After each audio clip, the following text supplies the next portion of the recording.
Hello बच्चों, कैसे हैं आप सभी। आशा करते हैं आप सब एकदम स्वस्थ होंगे, मस्त होंगे और अपनी अपनी पढ़ाई में व्यस्त होंगे। आज हम आपके लिए लेके आए हैं कक्षा 10 की विज्ञान का लेक्चर नंबर 4। पिछले लेक्चर यानी कि लेक्चर नंबर 3 में हमने आपको बताया था संयोजन अभिक्रिया के बारे में, वियोजन अभिक्रिया के विषय में, और हमने आपको बता दिया था विस्थापन अभिक्रिया के बारे में। हमने तीनों अभिक्रियाओं की रासायनिक समीकरण, उसकी परिभाषा काफ़ी डिटेल में हमने चर्चा की थी और एक एक पॉइंट को हमने वहाँ पे कवर किया था। अगर आप सबने हमारा लेक्चर नंबर 3 नहीं देखा है तो हम वीडियो के डिस्क्रिप्शन बॉक्स में हम उसका लिंक दे देंगे, आप वहां से उसे देख सकते हैं।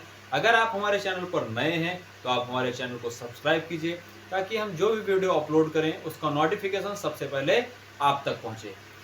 तो चलिए चलते हैं, आज हम अपने इस लेक्चर में, लेक्चर नंबर 4 में हम कितना कवर कर सकते हैं। कोशिश ये करेंगे कि हम इसी लेक्चर में अपने इस अध्याय को समाप्त करें, क्योंकि अब हमारे पास कुछ ज़्यादा टॉपिक नहीं बचे हुए हैं, उनको हम फटाफट कवर करेंगे और कोशिश यही रहेगी हमारी कि हम इसी लेक्चर में इस अध्याय को कंप्लीट कर दें, क्योंकि काफ़ी सारे लेक्चर हो रहे हैं। तो चलिए चलते हैं, ज़्यादा बात ना करके अपने अध्याय की तरफ, लेक्चर की तरफ चलते हैं, देखते हैं क्या है। तो हमारा जो हमने पिछले लेक्चर में ड्रॉप किया था वो हमने आपको बताया था विस्थापन अभिक्रिया के विषय में। तो आज उसके आगे के टॉपिक पे चर्चा करेंगे। हमारे पास क्या है अगली अभिक्रिया? द्विविस्थापन अभिक्रिया। क्या है? द्विविस्थापन अभिक्रिया।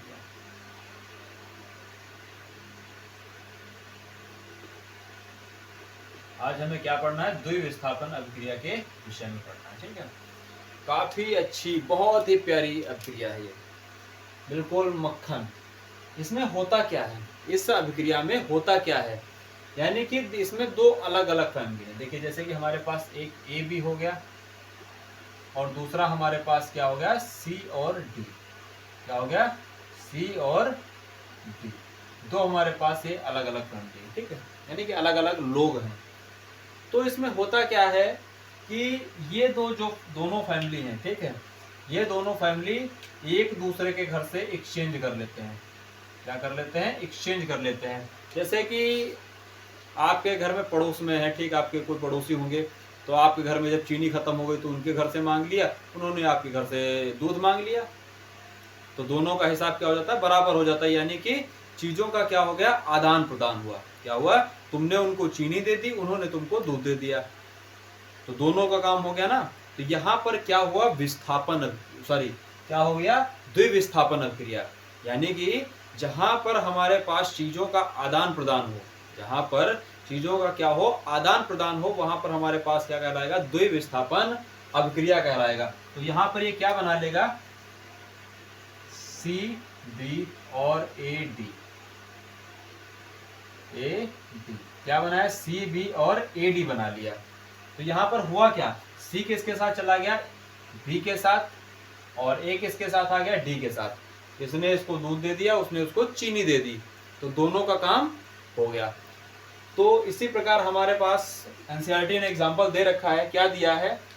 सोडियम सल्फेट और बेरियम क्लोराइड। किसका दिया है? Sodium sulphate Na2SO4, sodium sulphate और barium chloride BaCl2 gives out. क्या बनाएगा हमारे पास? बेरियम सल्फेट बना लेगा। क्या बना लेगा? Barium sulphate BaSO4 plus 2NaCl। क्या बनाएगा? 2NaCl, ठीक। बेरियम सल्फेट का हमें क्या प्राप्त होगा? अवक्षेप प्राप्त होगा। क्या प्राप्त होगा? अवक्षेप प्राप्त होगा, श्वेत रंग का यानी कि सफेद रंग का अवक्षेप प्राप्त होगा, व्हाइट प्रिसिपिएट। बात समझ में? क्या मिलेगा? व्हाइट प्रिसिपिएट। ये हमारे पास क्या है? सोडियम सल्फेट है। क्या है? सोडियम सल्फेट है, बेरियम क्लोराइड है, बेरियम क्लोराइड, और यहाँ पे क्या बनाया? बेरियम सल्फेट, बेरियम सल्फेट और सोडियम क्लोराइड। Sodium chloride. बात समझ में? यहाँ पे क्या बना है, बेरियम सल्फेट और सोडियम क्लोराइड बन गया। बात समझ में? तो हुआ क्या, दोनों में हुआ क्या, देखिए सोडियम किसके साथ चला गया, क्लोरीन के साथ चला गया। सोडियम किसके साथ चला गया, क्लोरीन के साथ। यानी कि सोडियम ने किसकी जगह ले ली, बेरियम की, और बेरियम ने किसकी जगह ले ली, सोडियम की जगह। बात समझ में? बेरियम ने किसकी जगह ली, सोडियम की जगह ले ली, और सोडियम ने बेरियम की जगह ले ली, और दोनों हमारे पास क्या हो गए, कंप्लीट हो गए। दोनों हमारे पास क्या हो गए, कंप्लीट हो गए। बात समझ में? तो अगर हम इसकी परिभाषा लिखने की कोशिश करें, इसकी परिभाषा यानी कि डेफिनेशन लिखी जाए, तो डेफिनेशन इसके हमारे पास क्या होगी, इसमें डेफिनेशन लिखते हैं। देखिए, वह रासायनिक अभिक्रिया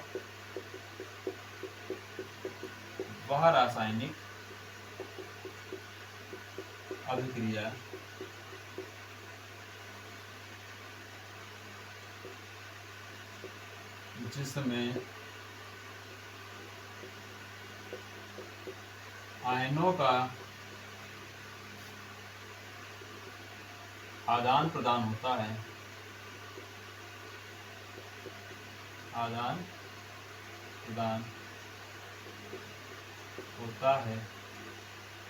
द्विविस्थापन अभिक्रिया कहलाती है। क्या कहलाती है, द्विविस्थापन अभिक्रिया कहलाती है।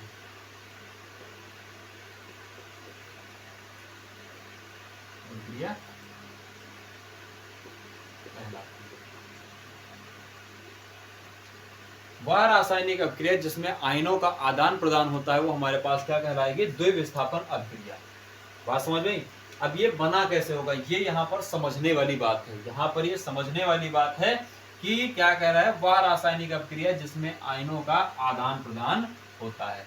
तो ये आयन कौन सी बला है, ये आयन कौन सी हमारे पास बला है, वो हमारी समझने वाली बात है। तो देखिए, जैसे कि हमारे पास सोडियम है, जैसे कि हमारे पास क्या है, सोडियम है। देखिए सोडियम है। सोडियम का परमाणु क्रमांक कितना होता है, 11 होता है। आप सबको पता होगा सोडियम का परमाणु क्रमांक 11 होता है। अगर हम इसका इलेक्ट्रॉनिक कॉन्फ़िगरेशन करें, क्या करें, इलेक्ट्रॉनिक विन्यास, तो क्या होगा, 1s2 2s2 2p6 और 1s2 2s2 2p6 और 3s1। बात समझ गई, 1s2 2s2 2p6 और 3s1। यानी कि पहले कक्षा में हमारे पास कितने इलेक्ट्रॉन होंगे, 2 इलेक्ट्रॉन होंगे। दूसरी कक्षा में हमारे पास क्या होंगे, 6 और 2 8 होंगे, और तीसरी कक्षा में हमारे पास क्या होगा, 1 इलेक्ट्रॉन होगा। बात समझे? तो अच्छा, ये आप हमें बताइए कि सभी तत्व अपना अष्टक पूरा करना चाहते हैं, सभी तत्व अपना क्या करना चाहते हैं, अष्टक पूरा करना चाहते हैं। तो सोडियम को एक देना आसान है या फिर किसी से साथ लेना? भाई अगर सोडियम किसी से साथ ले ले तो रखेगा कहाँ, अगर अपना एक दे दे तो उसके पास दिक्कत ज्यादा नहीं आएगी। तो सोडियम क्या करेगा, अपना एक इलेक्ट्रॉन किसी को दे देगा। तो सोडियम के ऊपर क्या आ गया, प्लस का चार्ज आ गया। सोडियम के ऊपर क्या आया, प्लस का चार्ज आया। इसी प्रकार क्लोरीन के ऊपर क्या होता है, माइनस का चार्ज होता है। क्लोरीन 17 होता है, 2,8,7 होता है। क्या होता है, इसके बाह्यतम कक्ष में कितना होगा, क्लोरीन 17 होता है। यहाँ पे देख लीजिए, क्लोरीन कितना होता है, यहाँ पे लिख देते हैं, क्लोरीन कितना होता है, 17 होता है। तो इसका जो इलेक्ट्रॉनिक कॉन्फ़िगरेशन करेंगे तो 2, 8 और 7 होगा। इसके बाह्यतम कक्ष में कितने इलेक्ट्रॉन है, 7 हैं। तो ये किसी से एक अगर ले ले तो क्या बना लेगा, Cl माइनस का चार्ज दिखाएगा, यानी कि ये रेडी हो जाएगा। भाई आप किसी से उधार लेते हैं तो आपके ऊपर ऋणात्मक चिन्ह आता है, यानी कि आप किसी के रेडी हो गए। तो इसी प्रकार देखिए, जो उसके ऊपर ये प्लस का चार्ज आया, ये माइनस का चार्ज आया, तो इन्हीं आयंस, इन्हीं को हम क्या बोलते हैं, आयन। जब भी कोई रासायनिक समीकरण होगी तो बिना आयंस के रासायनिक समीकरण हमारे पास कंप्लीट नहीं होगी। जो भी रासायनिक समीकरण होगी उसमें आयनों का आदान प्रदान अवश्य होगा। बात समझ में? उसमें हमारे पास कुछ चीजें जुड़ेंगी, कुछ चीजें घटेंगी। बात समझ में? ठीक है। इसी प्रकार देखिए, यहाँ पे हमारे पास सल्फर है, तो यहाँ पे हमारे पास ये SO2 माइनस होता है। Ba क्या होगा, Ba के ऊपर प्लस के 2 का चार्ज होता है। बात समझ में? Ba के ऊपर कितना होता है, प्लस के 2 का चार्ज होता है। सल्फर के ऊपर हमारे पास कितना होता है, माइनस के 2 का चार्ज। तो यहाँ पर क्या बना लिया, BaSO4 2NaCl। बात समझ में? क्लोरीन के ऊपर माइनस का चार्ज होता है, यानी कि एक इनका ये इनके पास और ये इनके पास, दोनों का कंप्लीट हो गया तो क्या बना लिया, NaCl। क्लियर, क्या बना लिया, NaCl बना लिया। बात समझ में? तो यही इन्हीं को हम क्या बोलते हैं, आयंस बोलते हैं। बात समझ में? जो हमारे ऊपर किसी तत्व के ऊपर जो चार्ज होता है उनको हम क्या बोलते हैं, आयंस बोलते हैं। यानी कि इन्हीं का क्या हो गया, आयनों का क्या हो गया, आदान प्रदान हो गया है। ठीक है, तो आई होप ये आपको समझ में आया होगा। ठीक है, तो यहाँ पर हमें एक बात और समझ में आई। देखिए यहाँ पर हमें अवक्षेप प्राप्त हुआ। क्या प्राप्त हुआ, अवक्षेप प्राप्त हुआ। सफेद रंग का क्या मिला, हमें अवक्षेप मिला। तो जिस अभिक्रिया में हमें अवक्षेप प्राप्त होता है उसे अवक्षेपण अभिक्रिया भी कहते हैं। तो हम इसे मिटाते हैं, आप इसे नोट कर लीजिए। ओके, ठीक है, तो अवक्षेपण अभिक्रिया इसके बाद हम देख लेते हैं। अवक्षेपण अभिक्रिया क्या देखते हैं, अवक्षेपण अभिक्रिया। अवक्षेपण अभिक्रिया, अवक्षेपण भी एक प्रकार की अभिक्रिया ही है। इसकी परिभाषा क्या लिखेंगे, लिखेंगे वह रासायनिक अभिक्रिया, वह रासायनिक अभिक्रिया, वह रासायनिक अभिक्रिया जिसमें आयनों का आदान प्रदान होता है। सॉरी, वह रासायनिक अभिक्रिया जिसमें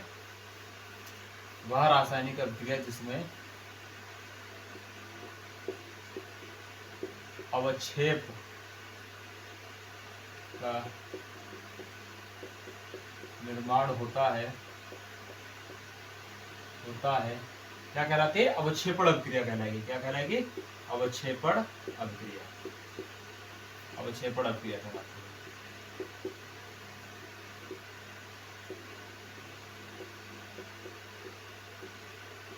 बात समझ में? वह रासायनिक अभिक्रिया जिसमें अवक्षेप का निर्माण होता है उसे क्या कहते हैं, अवक्षेपण अभिक्रिया कहते हैं। क्लियर है, नहीं क्लियर है?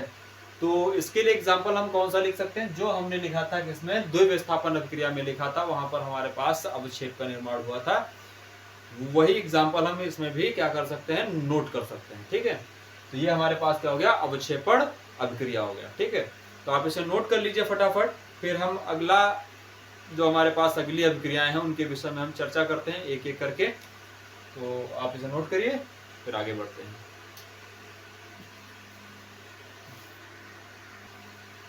अब हम आगे देख लेते हैं। अगली हमारे पास जो अभिक्रिया है वो क्या दिया है, उपचयन एवं अपचयन अभिक्रिया। क्या दिया गया है, उपचयन एवं अपचयन अभिक्रिया।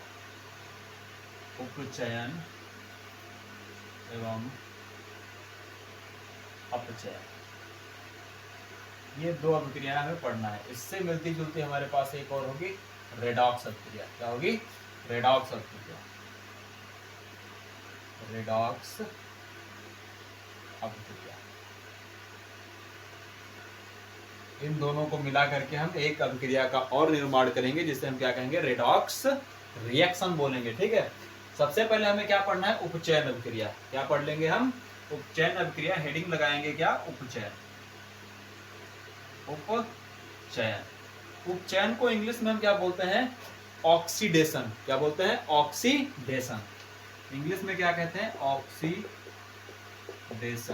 ठीक है, क्या बोलते हैं, ऑक्सीडेशन। और अपचयन के बारे में आगे देखते हैं। ऑक्सीडेशन, क्या बोल रहे हैं, ऑक्सीडेशन। ऑक्सी मतलब होता है ऑक्सीजन। ऑक्सी मतलब क्या हमारे पास होगा, ऑक्सीजन, ऑक्सीजन। और डेशन यानी कि एडिशन, एडिशन, ऑक्सीजन का जुड़ना, ऑक्सीजन का जुड़ना। ठीक है, ऑक्सीजन का जुड़ना हमारे पास क्या होगा, ऑक्सीडेशन होगा, यानी कि क्या होगा, उपचयन होगा। ऑक्सीडेशन यानी कि ऑक्सीजन का जुड़ना हमारे पास क्या होगा, उपचयन अभिक्रिया होगी। बात समझ में? जैसे कि हमारे पास एग्जांपल दिया गया है, 2Cu plus O2 gives out 2CuO। यहाँ पे हम तापमान देंगे, ठीक है, ये हमारे पास दिया गया है, ठीक है, 2Cu plus O2, तो हमारे पास क्या बना देगा 2CuO। तो यहाँ पर हमारे पास क्या हुआ, ऑक्सीजन क्या हो रहा है, कॉपर के साथ जुड़ रहा है, कॉपर के साथ कौन जुड़ रहा है, ऑक्सीजन जुड़ रहा है, ठीक है। तो यहाँ पर हमारे पास क्या हुआ, क्या हुआ, उपचयन, क्या हुआ, उपचयन, बात समझ गई, क्या हुआ यहाँ पर, ऑक्सीजन का जुड़ना क्या कहलाता है, उपचयन। और तथा इसमें एक बात और है, अगर हाइड्रोजन का ह्रास है, अगर ऑक्सीजन का जुड़ना है, अगर कहीं पर हाइड्रोजन का ह्रास है, हाइड्रोजन का ह्रास, ठीक है, ऑक्सीजन का जुड़ना और हाइड्रोजन का ह्रास होना यानी कि कम होना, वो बढ़ेगा तो हाइड्रोजन में अगर कमी आ रही तो भी हमारे पास, अगर हाइड्रोजन में कमी आ रही तब भी हमारे पास उपचयन होगा, अगर ऑक्सीजन में वृद्धि हो रही तब भी हमारे पास क्या होगा, क्या होगा, उपचयन अभिक्रिया होगी, क्या होगी, उपचयन अभिक्रिया होगी। तो अगर हम इसकी परिभाषा अगर आपसे पूछे, अगर हम आपसे इसकी परिभाषा पूछे तो आप क्या लिखेंगे, लिखेंगे कि वह रासायनिक अभिक्रिया, वह रासायनिक अभिक्रिया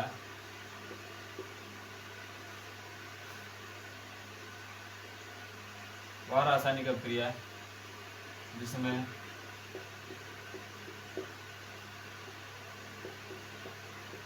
ऑक्सीजन की वृद्धि, ऑक्सीजन की वृद्धि तथा हाइड्रोजन का ह्रास, हाइड्रोजन का ह्रास होना, हाइड्रोजन का ह्रास होना क्या कहलाता है, होना उपचयन अभिक्रिया कहलाता है, उपचयन अभिक्रिया कहलाता है,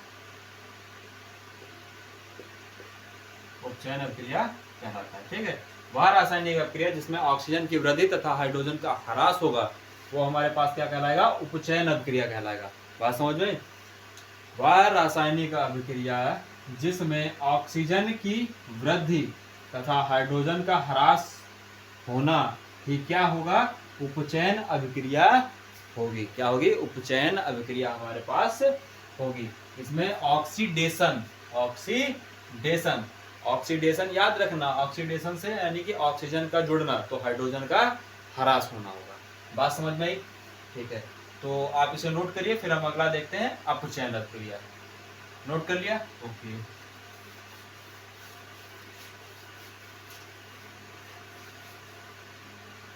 अब अगला देख लेते हैं क्या, अपचयन, अपचयन, ठीक है। तो अपचयन, अपचयन को इंग्लिश में कहते हैं रिडक्शन, क्या बोलते हैं, रिडक्शन, रिडक्शन बोलते हैं, रिडक्शन, क्या बोलते हैं, रिडक्शन, रिडक्शन मतलब है रिड्यूस होना, ऑक्सीजन का घटना, ऑक्सीजन का घटना यानी कि ऑक्सीजन में कमी, क्या लिखेंगे, ऑक्सीजन में कमी, ऑक्सीजन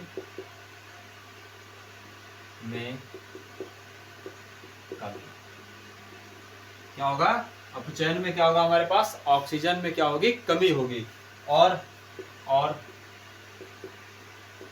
हाइड्रोजन में क्या होगी, वृद्धि होगी, हाइड्रोजन में क्या होगी, वृद्धि होगी, हाइड्रोजन में वृद्धि होगी, ठीक है। ऑक्सीजन में कमी और हाइड्रोजन में वृद्धि का होना ही क्या हमारे पास होगा, अपचयन होगा, ऑक्सीजन में कमी और हाइड्रोजन में वृद्धि ही हमारे पास क्या होगा, अपचयन का ही हमारे पास अपचयन ही होगा, ठीक है। अब देखिए इसका एग्जांपल दिया गया है CuO प्लस, अगर ये हमारे पास CuO है, यहाँ पर हमारे पास बना था CuO पहले वाले में, क्या बना था, 2CO प्लस O2 की अभिक्रिया कराया था तो 2CO बना। तो ये काफी हीट था, काफी गर्म था। तो इसके ऊपर हम क्या कर देंगे, हाइड्रोजन गैस प्रवाहित कर देंगे। इसके ऊपर क्या कर देंगे, हम हाइड्रोजन गैस प्रवाहित करेंगे। तो कॉपर हमारे पास क्या हो जाएगा, अलग हो जाएगा, और जल हमारे पास क्या हो जाएगा, अलग हो जाएगा। कॉपर हमारे पास क्या होगा, अलग होगा, और जल हमारे पास क्या होगा, अलग हो जाएगा। तो अगर आप देख रहे होंगे तो यहाँ से हमारे पास हाइड्रोजन में क्या हो गई, वृद्धि हो गई। बात समझ में, क्या हुआ, यहाँ पर हमारे पास हाइड्रोजन से हाइड्रोजन में क्या हो गई, हमारे पास ऑक्सीजन, हाइड्रोजन में वृद्धि और ऑक्सीजन में कमी, हाइड्रोजन में वृद्धि और ऑक्सीजन में कमी। देखिए यहाँ से ऑक्सीजन था और यहाँ पे क्या हो गया, कम हो गया। यहाँ पे ऑक्सीजन क्या हो गया, कम हो गया। यहाँ से ऑक्सीजन कम हुआ और हाइड्रोजन में क्या हो गई, ऑक्सीजन में कमी और हाइड्रोजन में क्या हो गई, वृद्धि हो गई। तो यहाँ पर हमारे पास क्या हो गया, अपचयन अभिक्रिया का यह एग्जाम्पल है। यह हमारे पास क्या है, अपचयन अभिक्रिया का एग्जाम्पल है। बात समझ में आई। फिर अगला हमारे पास दिया गया है, अगला हमारे पास क्या दिया गया है, यहाँ से इसको लिख देते हैं ऐसे, यानी कि यहाँ से ऑक्सीजन की कमी। तो यहाँ पर हमारे पास क्या हो गया, अपचयन, अपचयन, ठीक है, अपचयन। बात समझ में, यहाँ पर क्या हो गया, हमारे पास अपचयन हो गया। और यहाँ पर हमारे पास ऑक्सीजन की वृद्धि हो रही है, ऑक्सीजन की वृद्धि हो रही, तो क्या हो गया, उपचयन, उपचयन। बात समझ में, हाइड्रोजन के साथ ऑक्सीजन जुड़ रहा है तो यहाँ पर क्या हो रहा है, हमारे पास उपचयन हो रहा है। और यहाँ पर हमारे पास क्या हो रही है, कमी हो रही है। यहाँ पर हमारे पास क्या हो रही है, कमी हो रही है। लगभग की रिएक्शन में आपको देखने को मिल जाएगा अपचयन और उपचयन दोनों अभिक्रिया साथ साथ देखने को आपको लगभग की रिएक्शनों में मिलेगी। तो यहाँ पर कंफ्यूज होने की आवश्यकता नहीं है। जैसे कि यहाँ पर देखिए ऑक्सीजन था, ऑक्सीजन की यहाँ पर हमारे पास क्या हुई, कमी हुई, तो हमारे पास अपचयन बन गया। और यहाँ पर ऑक्सीजन की वृद्धि हो गई तो यहाँ पर उपचयन बन गया। ठीक है, बात समझ में। तो लगभग की रिएक्शनों में आपको डबल देखने को, यानी कि दोनों अभिक्रिया साथ साथ देखने को मिल जाएंगी। बात समझ में आई। तो यहाँ पर देखिए जो हमारे पास अपचयन है, अपचयन अभिक्रिया की अगर परिभाषा लिखी जाए तो क्या लिखेंगे, वह रासायनिक अभिक्रिया, वह रासायनिक अभिक्रिया जिसमें हाइड्रोजन की वृद्धि, जिसमें हाइड्रोजन की वृद्धि तथा ऑक्सीजन में कमी, ऑक्सीजन में कमी, कमी, ऑक्सीजन में ह्रास लिखते जाएंगे। हाइड्रोजन की, हाइड्रोजन में वृद्धि तथा ऑक्सीजन में ह्रास का होना अपचयन अभिक्रिया कहलाता है, अपचयन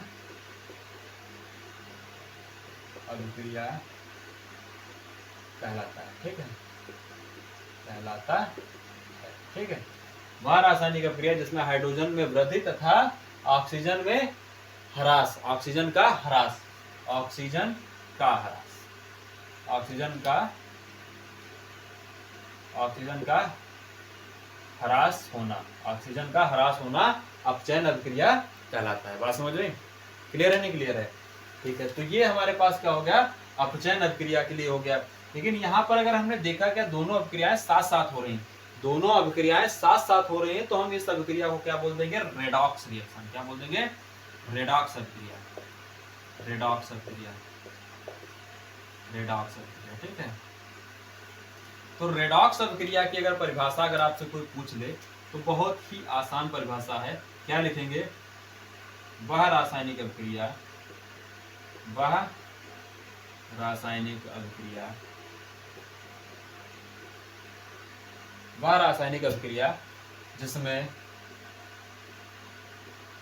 जिसमें उपचयन तथा अपचयन, जिसमें उपचयन तथा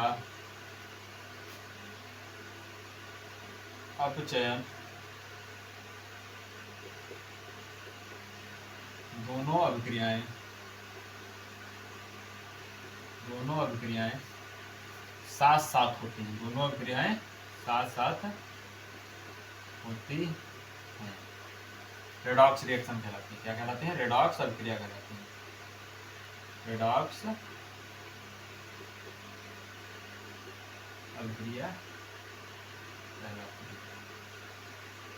बात समझ गई? ठीक है, तो आप ये वाला एग्जाम्पल इसके साथ लिख सकते हैं, ये वाला एग्जाम्पल इतना इसके साथ लिख सकते हैं, और यहाँ से यहाँ तक आप उपचयन में भी दे सकते हैं। ठीक है, लगभग मेनली आपसे रेडॉक्स अभिक्रिया ही पूछेगा पेपर में। अगर उसको पूछना होगा तो आपसे क्या पूछेगा? Redox reaction. काफी मोस्ट इंपॉर्टेंट है, काफी ये इंपॉर्टेंट है, इंपॉर्टेंट टॉपिक है, इंपॉर्टेंट है। ठीक है, लास्ट में हम इंपॉर्टेंट टॉपिकों को नोट करा देंगे अलग से। ठीक है, लास्ट में हम अलग से नोट करा देंगे जो भी आपके क्या होंगे, मोस्ट इंपॉर्टेंट होंगे। पेपर के समय पर हम आपको सारी चीज़ें कवर कराएंगे, रिवीजन कराएंगे, वहाँ पर आपका सब कुछ क्लियर करा देंगे, कुछ डाउट बचने वाला नहीं है। और यहाँ पर भी आपका आई होप कोई भी डाउट शेष नहीं बच रहा होगा। अगर आपके दिमाग में कोई भी क्वेश्चन है तो आप हमारे वीडियो के कमेंट सेक्शन में कमेंट जरूर करिएगा। ठीक है, तो आप इसे नोट करिए, फिर हम आगे बढ़ते हैं। ठीक है, आगे हमारे पास अगली हेडिंग हमारे पास क्या कर रही है? संक्षारण। अगली हेडिंग हमारे पास संक्षारण है, काफ़ी प्यारा संक्षारण है जो भी हम पढ़ेंगे। ठीक है, तुरंत आप नोट करिए इसे। अब हम आगे देख लेते हैं, अगली हेडिंग हमारे पास क्या है? संक्षारण। क्या है? संक्षारण। संक्षारण हमारे पास जो है वो हमारे लिए उचित नहीं है। बात समझ में? संक्षारण जो है वो हमारे लिए, हमारी दिनचर्या में उचित नहीं है, क्योंकि संक्षारण एक ऐसी चीज है जिसकी वजह से हमारे देश को प्रतिवर्ष करोड़ों रुपए का नुकसान होता है। तो ये अच्छी बात नहीं है, क्योंकि देखिए संक्षारण किसी वस्तु को खराब कर देना, संक्षारण मतलब कि जंग लगना। किसी भी धातु की अपनी एक स्वाभाविक चमक होती है, किसी भी धातु की अपनी एक क्या होती है? स्वाभाविक चमक होती है, यानी कि उस पर एक अलग विशेष प्रकार की क्या होती है? चमक होती है। आप सबको पता है, आप सबको पता है कि धातुओं में अपनी एक अलग चमक होती है। जैसे लोहा होता है, लोहे में अपनी एक अलग चमक होती है। अगर आप चांदी देखें तो चांदी में अपनी एक अलग चमक होती है। अगर तांबा देखें तो तांबे में भी अपनी एक अलग चमक होती है। तो चांदी और तांबा तो छोड़िए, उसमें जंग तो लगती ही है, यानी कि संक्षारण उसका भी होता है। लेकिन सबसे ज़्यादा अगर किसी का संक्षारण होता है तो लोहे का होता है, क्योंकि लोहे की वजह से हमारे देश को काफ़ी नुकसान झेलना पड़ता है।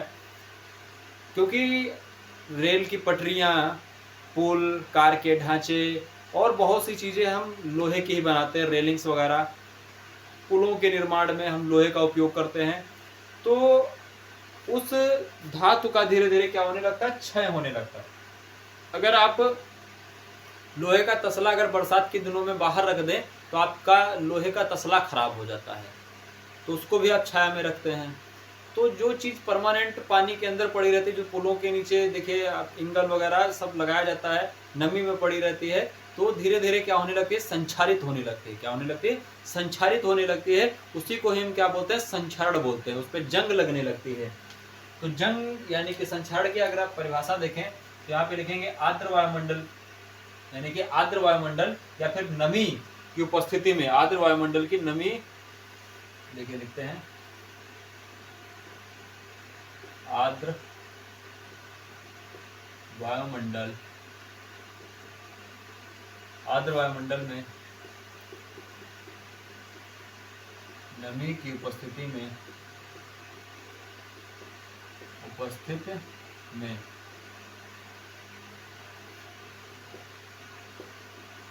किसी धातु का धीरे धीरे क्षय होना संक्षारण कहलाता है।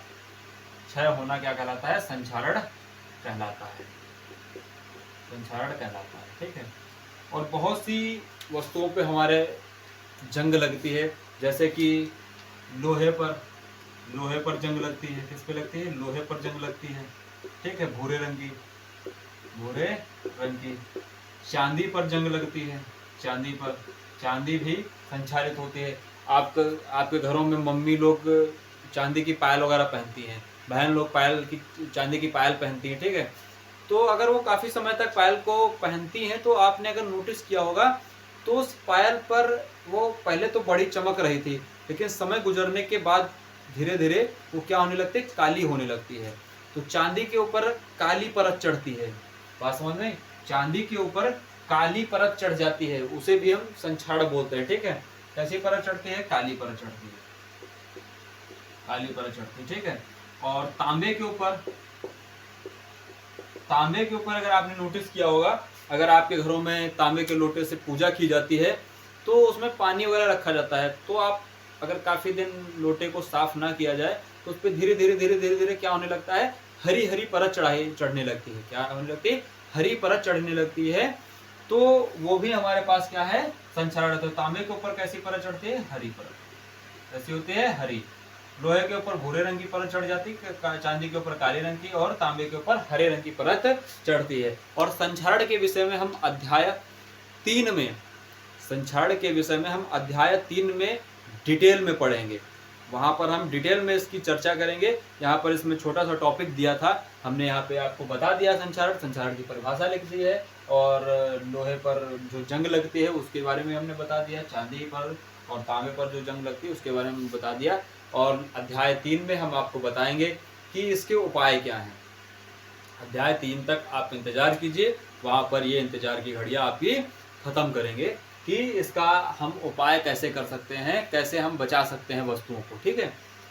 तो अगली हेडिंग हम देख लेते हैं, ये नोट करिए, ठीक है। तो अगली हेडिंग हम देखते हैं क्या, विकृत गंधिता। क्या देख लेते हैं? विकृत गंधिता। अगली हेडिंग हमारे पास क्या है? विकृत गंधिता। विकृत गंधिता।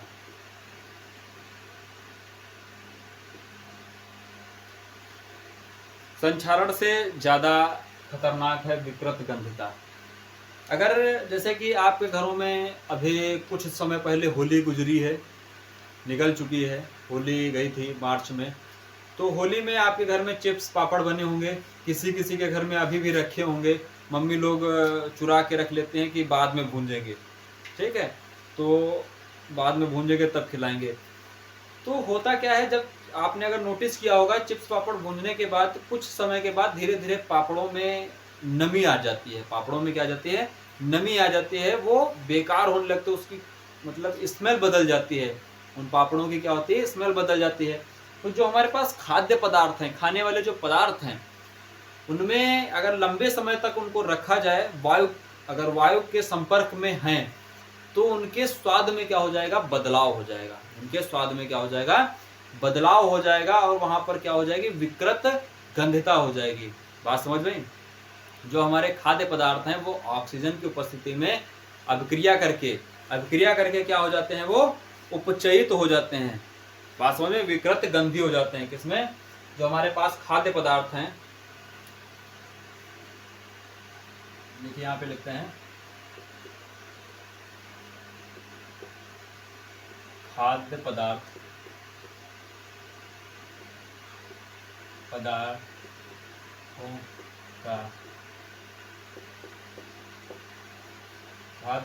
का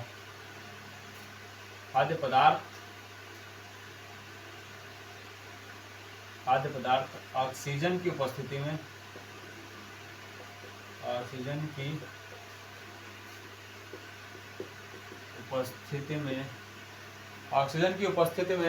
क्या हो जाते हैं? उपचयित हो जाते हैं। क्या हो जाते हैं? उपस्थिति में उपचयित हो जाते हैं। उपचयित क्या होते हैं?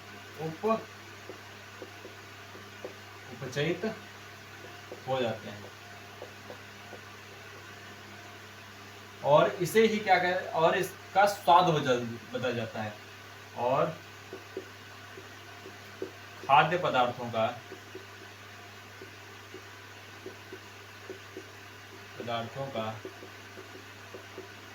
स्वाद बदल जाता है।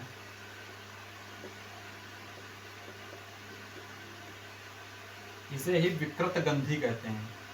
इस प्रक्रिया को विकृत गंधी कहते हैं और होने वाले प्रोसेस को विकृत गंधिता कहते हैं, या फिर इसे विकृत गंधिता कहते हैं। ठीक है, बदल जाता है, इसे विकृत गंधिता कहते हैं, विकृत गंधिता कहते हैं। यहाँ पर हम एक लाइन और गायब कर सकते हैं, कौन सी? खाद्य पदार्थों का स्वाद बदल जाता है। यहाँ पर हम डायरेक्ट लिख सकते हैं, उपस्थिति में उपचयित हो जाते हैं और इसे विकृत गंधिता कहते हैं। क्या कहते हैं? इसे विकृत गंधिता कहते हैं। तो इसका उपाय हम कैसे कर सकते हैं? इसका उपाय कर सकते हैं, देखिए जो वायुरोधी बर्तन होते हैं, वायुरोधी बर्तनों में हम कुछ समय के लिए उससे रख सकते हैं। लेकिन मार्केट में अगर जो चिप्स आती है, मार्केट में जो चिप्स आती है वो बिंगो, टेढ़े मेढ़े वगैरह वगैरह बहुत सारे खाद्य पदार्थ हैं जो मार्केटों में बिकते हैं, पॉलीथीन में झिल्ली इतनी बड़ी और चिप्स में बिल्कुल तनिक से, तो उसमें बहुत ज़्यादा मात्रा में क्या भरी रहती है? गैस भरी रहती है। कौन सी गैस भरी रहती है? नाइट्रोजन गैस भरी रहती है। कौन सी गैस भरी रहती है? नाइट्रोजन गैस, जो कम सक्रिय होती है। क्या होती है? जो कम सक्रिय होती है और उसको लंबे समय तक संरक्षित करती है, यानी कि उन चिप्सों को, यानी कि खाद्य पदार्थ को लंबे समय तक क्या करती है? संरक्षित करती है, बचा के रखती है। तो चिप्सों के पैकेट में कौन सी गैस भरी रहती है? नाइट्रोजन गैस भरी रहती है। ठीक है, तो यहाँ पर हम लिख सकते हैं, यहाँ पर लंबे समय तक, यहाँ पे लिखेंगे लंबे समय तक